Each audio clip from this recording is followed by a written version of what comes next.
शांति। नई दुनिया में जब सब अजनबी होंगे तो राजा प्रजा की पहचान कैसे होगी? राजा प्रजा कैसे होगा?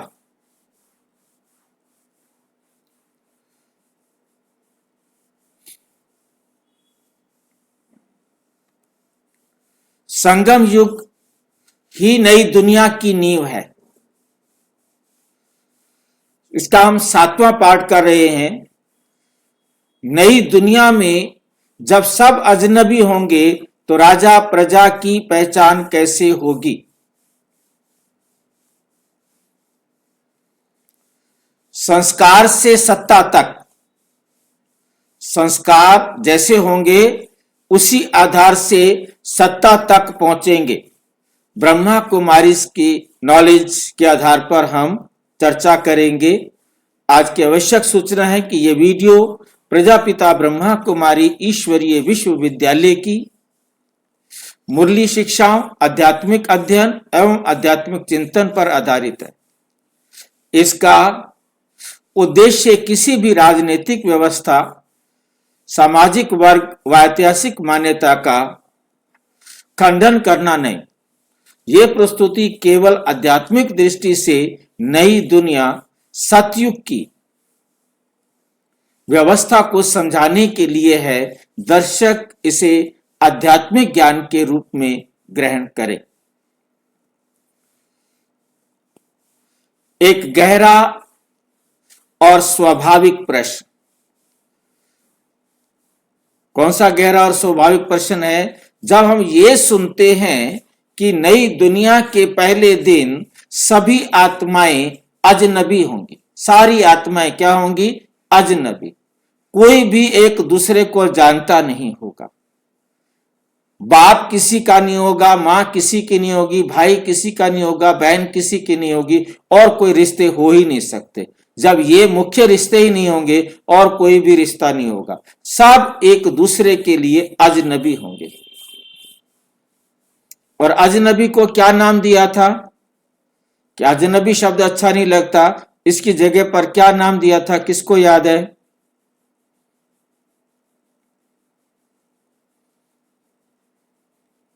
आंख न जाने दिल पहचाने। स्वतंत्र शब्द दिया था। स्वतंत्र, स्वतंत्र आत्माएं होंगी सारी।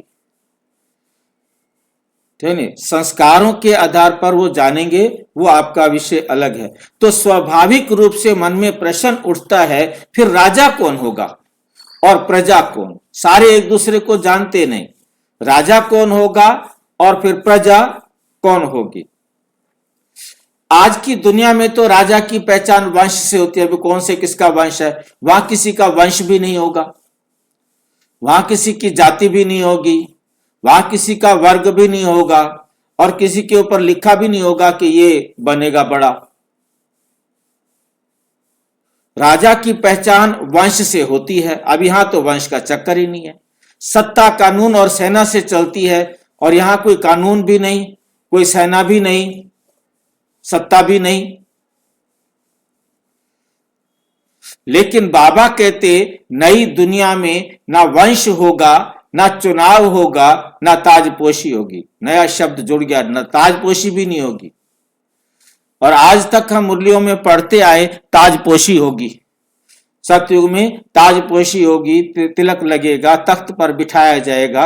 वहां के हम तिलक तख्त के चक्कर में तो रोजाना मुरली पढ़ रहे थे। अब यहां तो बाबा ने आज हमारा तख्त भी, ताज भी हटा दिया, ताजपोशी भी नहीं होगी। छोड़े मुरली पढ़ना, बंद कर दे। बाबा ही बदल गया, बताओ क्या करे? कोई बात नहीं, बिना ताजपोशी के सतयुग में चलेगा हमारा काम। कोई बोलते नहीं है। लेकिन बाबा कहते ना दुनिया में, नई दुनिया में ना वंश होगा, ना चुनाव होगा, और ना ताजपोशी। अब कर लो बात। तो फिर पहचान कैसे होगी कि ये हमारा राजा है, ये कैसे पहचान होगी फिर?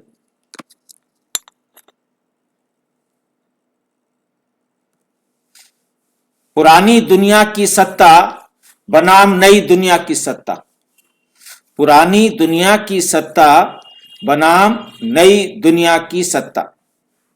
एक तरफ होगी पुरानी दुनिया की सत्ता और दूसरी तरफ होगी नई दुनिया की सत्ता। इन दोनों को कंपेयर किया जा रहा है। मुरली 30 नवंबर 1967 को बाबा ने कहा, ये रावण की दुनिया है, यहां पद बाहुबल से मिलता है। रावण की दुनिया में पद कैसे मिलता है? बाहुबल से मिलता है। जिसके पास जितनी ताकत है, जितने बम्स मिसाइल हैं, जितने विनाशकारी साधन हैं, जितना कोई किसी को दबा सकता है, दमन कर सकता है, उसे बाहुबल कहते हैं। और किसी भी तरीके से दुनिया को डरा कर धमका कर अपने अंदर रख सके, अपने अंडर रख सके, उसको राजा। रावण का राज्य में ये होता है। जैसे ट्रंप जो मर्जी कर रहा है, सोचता है कि मैं बस बादशाह हूं पूरे वर्ल्ड का, तो इस प्रकार से सब दुनिया अपने आप में, जो रावण की दुनिया में शक्तिशाली है, वो कमजोर को दबाता है और उसी का राज चलता है जिसके पास ताकत है। और आज की दुनिया में राजा धन के आधार पर होता है। राजा धन के आधार पर होता है, हिंसा या राजनीति के आधार पर होता है, वंश या सत्ता के बल पर होता है। इसलिए सत्ता में डर, असुरक्षा और संघर्ष। इसलिए आज की दुनिया में क्या है? सत्ता में डर है, असुरक्षा है और संघर्ष है। अब नई दुनिया की कैसी होगी? नई दुनिया सत्ता नहीं, स्थिति का राज्य होता है। नई दुनिया में क्या होता है? सत्ता नहीं होती, वहां पर स्थिति का राजा होता है। उसकी अवस्था कितनी ऊंची है, वो उसी आधार पर राजा बनता है। अपनी स्थिति के आधार पर वहां राजा बनता है।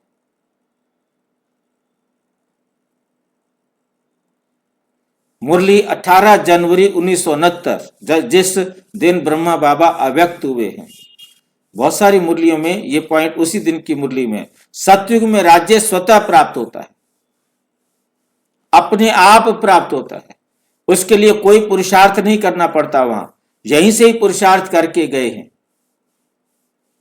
स्वतः प्राप्त होता है, अपने आप ही सबके दिल से आपको राजा स्वीकार कर लिया जाएगा। खत्म बात। ये राजा है जी, सारे कहेंगे यही राजा है। अब ब्रह्मा बाबा से सबने पालना ली है, सारे सीधा ब्रह्मा को, कृष्ण को पहचान लेंगे जी, यही है जी, बस ठीक है, ठीक है, ओके ओके। एक ने कही, सबने मानी, सारे ज्ञानी।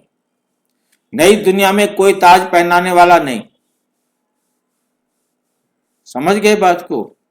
सतयुग में नारायण को कोई ताज नहीं पहनाएगा। आप बना लो उसका फोटो, उसके निकालो मूर्ति। समझ गए बात को? जो दुनिया में दिखा रहे ना लक्ष्मी नारायण, ये लक्ष्मी नारायण ना हुए वहां पर, ऐसे नहीं होंगे वहां लक्ष्मी नारायण।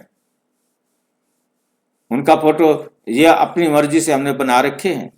कोई घोषणा नहीं होगी, अनाउंसमेंट करने वाला नहीं होगा, कोई माइक उठा के चारों तरफ बताने जाए ये राजा है हमारा, नहीं। कोई प्रतियोगिता भी नहीं होगी, कोई कंपटीशन नहीं होगा। बस ठीक है, सर्वसम्मति से आप हमारे राजा हो। और आप राजा इसलिए हो कि आपकी अवस्था हमारे लिए बहुत अच्छी, तुम हमारे सबसे ऊंचे लग रहे हो हमें। बस सबके दिल में ऑटोमेटिक आएगा, इसी को राजा बनाओ बस। बाकी राजा कहने की जरूरत नहीं होगी कि उनको कहें कि हाँ जी तुम राजा हो। दिल से एक्सेप्ट कर लेंगे कि ये हमारे राजा है, बस कहने की जरूरत ही नहीं। कहना पड़े जी आप हमारे राजा हो, क्या मतलब? वो अपनी स्थिति से राजा बनेगा। राज्य आत्मिक स्थिति के आधार पर मिलता है। आपकी स्थिति कितनी ऊंची है, आपने दिल पर राज्य करना है। आपने कोई आत्माओं के ऊपर जबरदस्ती थोड़ा राज्य करना है, आपने तो उन आत्माओं के दिल पर राज्य करना है। वो दिल से आपको एक्सेप्ट करेंगे। राज्य आत्मिक स्थिति के आधार पर मिलता है। अगर सब अजनबी हैं तो पहचान का आधार क्या? नेक्स्ट क्वेश्चन खड़ा हो गया, जब सारे अजनबी हैं तो पहचान का आधार क्या होगा कि इसको राजा बनाया जाए। मुरली है 21 मार्च 1970 की। सतयुग में आत्माएं संस्कारों से पहचानी जाती हैं, उनके संस्कारों से आत्मा को पहचान होती है कि यह आत्मा क्या है। सतयुग में आत्माएं संस्कारों से पहचानी जाती हैं, कपड़ों से नहीं, रंग से नहीं, किसी और चीज से नहीं, बाहरी, क्योंकि देह की दुनिया से तो पहचानी नहीं जा सकती। उस आत्मा के जो संस्कार हैं वो उसको राजा बनाते हैं।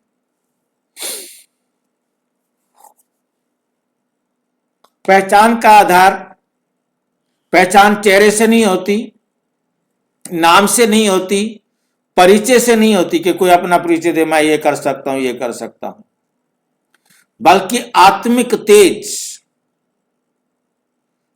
उस आत्मा का तेज, शांति की कंपन, पवित्रता की आभा, उसका जो ओरा होगा पवित्रता का, वो उसे उसके चुनाव करेगा, चुना जाएगा। बाकी ये नहीं कि होगा अरे नहीं थोड़ा कम है, अरे नो कंपटीशन, नो क्वेश्चन, कोई खड़ा होकर ये नहीं कहेगा नहीं नहीं उसका औरा तेज है, इसका औरा कम है, नहीं, कोई कुछ नहीं कहेगा। ऑटोमेटिक सर्वसम्मति से आकर्षण मूर्त आत्मा सिलेक्ट हो जाएगी।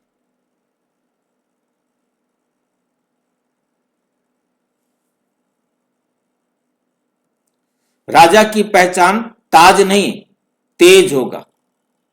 राजा की पहचान कैसे करेंगे? उसके ताज से नहीं, उसके चेहरे के तेज से होगा।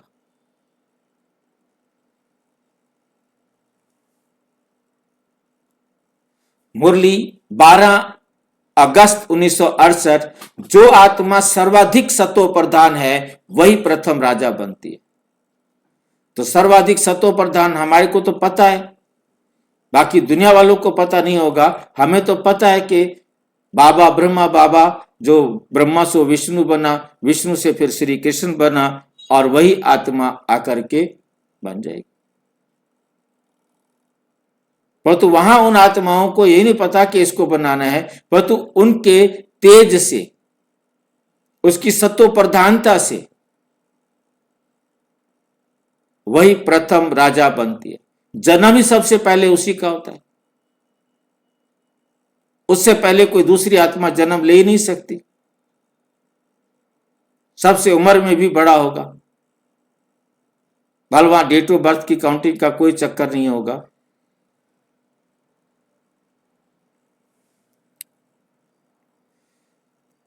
राजा आत्मा की विशेषताएं, नंबर 1 सहज सम्मान, वो सबका सहज रूप से सम्मान करेगा। राजा सबका सहज रूप से सम्मान देगा। स्वाभाविक नेतृत्व उसके स्वभाव में होगा, उसकी आदत में होगा। लीडरशिप क्वालिटी कि उसने सबको सम्मान देना है और सबको मतलब नेतृत्व देना, लीडरशिप की क्वालिटी भी उसके अंदर होगी, नेचुरल होगी। सबको सुरक्षा का अनुभव होगा, मतलब हर एक को लगेगा हम ठीक है, ये राजा है, हमें अब कोई टेंशन नहीं, किसी प्रकार की चिंता नहीं। चिंता तो वैसे उनको ज्ञान के आधार पर भी नहीं होगी, परंतु फिर भी एक स्वाभाविक रूप से उनको लगेगा इसे हम अपना राजा बनाते। बस कोई अनाउंसमेंट नहीं, कोई बात नहीं, कोई चीज नहीं, कुछ नहीं, बस।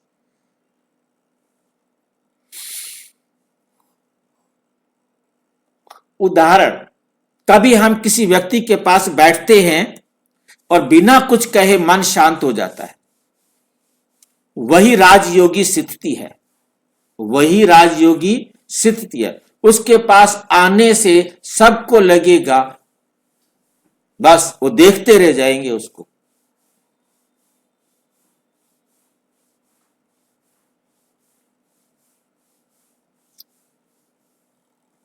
क्या प्रजा को पता होगा कि राजा कौन है? पहले से तो कुछ पता ही नहीं होगा ना कि किसको राजा बनाना है, या राजा भी बनाना है कि राजा नहीं बनाना है, ये भी कोई बात नहीं हो। क्यों राजा बनाना है? कोई खतरा है, कोई भय है, कोई चिंता है? नहीं। मुरली 14/4/1972 को सत्व प्रधान आत्माओं में टकराव नहीं होता। मतलब वो आपस में सारी जो सतो प्रधान आत्माएं होंगी उनमें आपस में कोई टकराव नहीं होगा, सर्वसम्मति से दिल से एक्सेप्टेड। प्रजा पूछेगी नहीं कि तुम राजा हो, यह भी प्रश्न नहीं पूछा जाएगा राजा से कि तुम राजा हो। आके कोई पूछे हाँ जी आप राजा हो, क्यों नहीं पूछेगा आकर के आप राजा हो? क्योंकि राजा आत्मा से ही सम्मान झलकेगा। राजा जो आत्मा होगी उस राजा आत्मा से ही उसका सबके प्रति सम्मान, सबका रिस्पेक्ट करने वाला प्यार, जैसे मां होती है बच्चों को देखती है और वो मां चाहे तो दूसरे के बच्चे को भी उसी तरह से देखकर उस बच्चे को अपने पास बुला सकती है। मां की दृष्टि मां को तो पता होगी, बाकी हमें तो नहीं पता होती, परंतु बाप का दृष्टि तो देख सकते हैं ना। बाप अपने बच्चे को कैसे देखता है वो तो हम भी सोच सकते हैं, नहीं? अपने बच्चा देखो कैसे हमारी नजर चेंज हो जाती है, कैसे हमारे विचार चेंज हो जाते हैं, कैसे संकल्प चेंज हो जाते हैं। अपना बच्चा और अपना बच्चा देखते ही, दृष्टि मिलते ही उड़ जाता है। उतना दूसरे के बच्चे से नहीं होता। तो वहां तो सब सामान्य होंगे ना। उसके दिल में राजा, जो राजा है उसके दिल में सबके प्रति सम्मान होगा। एक ऐसा सम्मान जो एक मां का बच्चे के प्रति सम्मान होता है, बाप का अपने बच्चे के प्रति सम्मान होता है, वो सम्मान वहां राजा के रूप में हर एक आत्मा के प्रति होगा।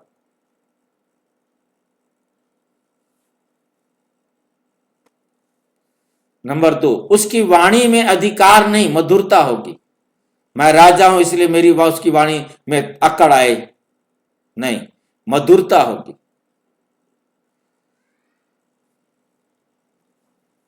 जहां अधिकार नहीं वहां स्वीकार्यता होती है, वहां सब स्वीकार कर लेते हैं उसको। जहां अधिकार होता है वहां सब स्वीकार नहीं करते।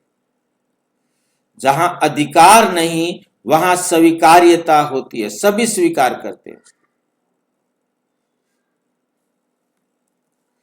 राजा प्रजा का संबंध कैसा होगा? सतयुग में राजा प्रजा का संबंध कैसा होगा? मुरली 9 सितंबर 1965 की मुरली है। सतयुग में राजा और प्रजा में भेद नहीं। सतयुग में राजा और प्रजा में भेद नहीं, केवल पद का अंतर होता है। केवल पद का अंतर होता है। सतयुग में राजा और प्रजा में भेद नहीं, केवल पद का अंतर होता है। नई दुनिया में राजा मालिक नहीं, प्रजा दास नहीं। नई दुनिया के अंदर राजा कोई मालिक नहीं होता, प्रजा कोई दास भी नहीं होती। राजा प्रथम सेवक, प्रजा स्वाभाविक सहयोगी। राजा समझेगा मैं सेवक हूं, मैंने सबकी सेवा करनी है, और प्रजा क्या समझेगी? हम आपके सहयोगी हैं। है ना बड़े अच्छा तरीका। प्रजा समझेगी हम आपके स्वाभाविक सहयोगी हैं। अगर कोई चुनौती नहीं तो राजा की जरूरत क्यों? जब कोई झगड़ा नहीं, कोई खतरा नहीं, कोई लड़ाई नहीं, कोई झगड़ा नहीं, कोई सेना की जरूरत नहीं, कोई प्रजा की जरूरत नहीं, प्रजा में कोई लड़ने झगड़ने वाला नहीं, कोई शिकायत करने वाला नहीं, कोई चोरी चकारी करने वाला नहीं, कोई झूठ बोलने वाला नहीं, कोई बेईमानी करने वाला नहीं, ठगी करने वाला नहीं, धोखा देने वाला नहीं। हाँ, तो अब ऐसी अवस्था में राजा की जरूरत क्या है? तो राजा की जरूरत क्यों? जहां उसके जिम्मे कोई काम ही नहीं है, एवं ही राजा बना के रख दिया उसको। प्रश्न भी तो नए नए तरीके के है ना। मुरली 5 दिसंबर 1966।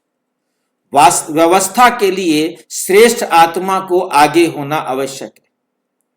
एक व्यवस्था के लिए जो श्रेष्ठ आत्मा है, जो श्रेष्ठ, बड़ा श्रेष्ठ माना सबसे अच्छी, जो ऊंची आत्मा है उसे आगे होना जरूरी है, उसका आगे होना जरूरी है। व्यवस्था के लिए श्रेष्ठ आत्मा को आगे होना आवश्यक है। ये बाबा की मुरली में 5 दिसंबर 1966 को कहा गया। उदाहरण, जैसे शरीर में मस्तिष्क नेतृत्व करता है, जैसे शरीर में मस्तिष्क नेतृत्व करता है लेकिन अंगों पर अत्याचार नहीं करता। मस्तिष्क शरीर का राजा है, वो सारे शरीर पर कंट्रोल करता है परंतु किसी के ऊपर जुल्म नहीं करता। वैसे राजा आत्मा व्यवस्था की धुरी होती है। सारी व्यवस्था की धुरी मतलब जो भी काम होना है वो उसी की व्यवस्था के अनुसार होना है। सब करेंगे ठीक, परंतु फिर भी वो एक मुखिया के रूप में होगा। ये पहचान कब तय होती है? ये पहचान कब तय होती है? पहले दिन होती है या बाद में होती है? या उठते ही कहते हैं हाँ जी पहले ढूंढो कहाँ है हमारा राजा, कौन है? मुरली 2 अक्टूबर 1967 को बाबा ने कहा, जो संगम पर जैसा पुरुषार्थ करता है वही पद पाता है। संगम पर जो सबसे श्रेष्ठ पुरुषार्थ करेगा वही सबसे श्रेष्ठ पद की प्राप्ति करेगा।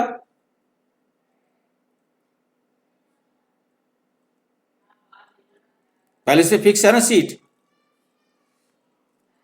नई दुनिया में कोई नई परीक्षा नहीं, कोई इंटरव्यू नहीं, यहां जी इसको राजा बनाए कि नहीं बनाए, इसका इंटरव्यू लें, कौन लायक है। कोई नई दुनिया में कोई परीक्षा नहीं, कोई इंटरव्यू नहीं, पहचान अभी तय हो रही है। अब भी तय हो रही है। कब तय हो रही है? जब मुरली चल रही है। संगम युग में पहचान अभी तय हो रही है, वहां जाके तय नहीं होनी। वहां तो सबने एक्सेप्ट करना, ठीक है जी, ओके ओके ओके ओके, बस। वहां अंग्रेजी का शब्द ओके तो नहीं होगा, परंतु वहां की जो भाषा होगी वो अपनी भाषा में करेंगे बात, परंतु हम उस भाषा का मतलब यही होगा जो हम बोल रहे हैं। निष्कर्ष, राजा प्रजा की पहचान का अंतिम सूत्र। राजा प्रजा की पहचान का अंतिम सूत्र माना फार्मूला। सूत्र माना फार्मूला। फार्मूला क्या होगा? नई दुनिया में पहचान नाम से नहीं, पहचान संबंध से नहीं, पहचान घोषणा से नहीं, तो कैसे होगी भाई? पहली बुलाते हैं बाबा बोलेगा तब होगी। आत्मिक स्थिति ही सच्चा परिचय। 25 नवंबर 1965 को बाबा कहते हैं, आत्मिक स्थिति ही सच्चा परिचय है। जो आत्मा सबसे, हाँ जी भाई जी, आंख ना जाने दिल पहचाने। हाँ हाँ, वो तो खैर है ही। तो जो आत्मा सबसे अधिक शुद्ध, जो आत्मा सबसे अधिक शुद्ध, शांत और शक्तिशाली, वो स्वतः राजा। जो आत्मा सबसे अधिक शुद्ध, शांत और शक्तिशाली, कोई पेपर देने की जरूरत नहीं, सबकी बुद्धि में है, सारे यहीं से तो साथ गए हैं, बस वहां पर आंख न जाने दिल पहचाने की दृष्टि से फिक्स आप हमारे राजा हो। बात क्या बात है। बाकी आत्माएं स्वाभाविक प्रजा, और प्रजा में भी हर एक अपनी अपनी योग्यता वाला, अपने अपने कर्म अनुसार, अपने अपने पाठ अनुसार अपनी सीट को अपने आप ही तय कर लेगा। बताने की जरूरत नहीं है कि तू ये काम कर, तू ये काम कर, तू ये काम कर, तेरा काम ये है, तेरा काम ये नहीं। हर एक को अपना काम पता है। हर एक अपना अपना काम अपने ही कार्मिक अकाउंट के हिसाब से अपने कार्मिक अकाउंट पर पहुंच जाएगा, जिसको जो काम करना है। अंतिम संदेश, यदि आज हमें सम्मान चाहिए, नेतृत्व की इच्छा है, नेतृत्व की इच्छा है, तो बाहर नहीं अंदर राज्य करो। यदि आप चाहते हो कि सतयुग का राजा बने, कृष्ण के साथ या दूसरे जन्म में राजा बने, और आप चाहते हो, तो उसके लिए क्या करो? हमें सम्मान चाहिए, नेतृत्व की इच्छा है, तो क्या करो? बाहर नहीं, अपने अंदर राज्य करो। अपने मन पर, बुद्धि पर, संस्कारों के, मन बुद्धि संस्कार के राजा बनो, फिर कर्म इंद्रिय का राजा बनो, क्योंकि नई दुनिया में ताज सिर पर नहीं आत्मा पर होता है। क्योंकि नई दुनिया में ताज सिर पर नहीं होता, आत्मा पर होता है। बस ये तो ताज पे पैसे सतयुग में भी खर्च नहीं कर रहा भाई आपका बाबा, तो कमाल का है। सतयुग में तो हमारे सोने का ताज रखना था, नहीं सिर्फ कहने के लिए कहा वहां सोने का ताज होगा, पर तो कहते हैं वो आत्मा पर ताज होगा, सिर पर तो ताज रखने की जरूरत नहीं है। कितनी कितनी बातें देखो, हमने आज तक सपने में भी नहीं सोची थी, कैसी कैसी बातें बाबा हमें बता रहा है। अब हमारा सोने का ताज भी छीन लिया, अच्छा हुआ हमने इतनी मेहनत नहीं की, नहीं तो आज दुख होता जान करके कि सोने का ताज भी नहीं मिलेगा हमें। भाई जी वो चित्र बने हैं सोने के ताज वाले, उनका क्या होगा? सारे गए, बेकार हो गए सारे के सारे, सारे के सारे बेकार हो गए। हम तो सोच रहे थे ऐसे सोने का ताज पहन के खड़े होंगे। मतलब देखो ना कितना कितना हम पहले योग लगाते थे, तो स्वर्णिम दुनिया का चित्र देखो, स्वर्ग का सीन देखो, सारे सीन को भी चेंज करके रख दिया बाबा ने। तो नई दुनिया में ताज सिर पर नहीं आत्मा पर होता है, ताज भी आत्मा पर लगेगा भाई, मौज हो गई है। अच्छा, ओम शांति।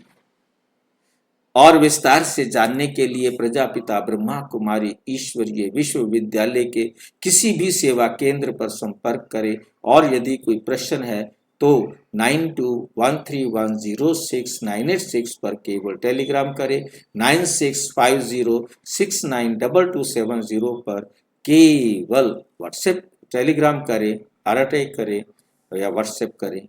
ओम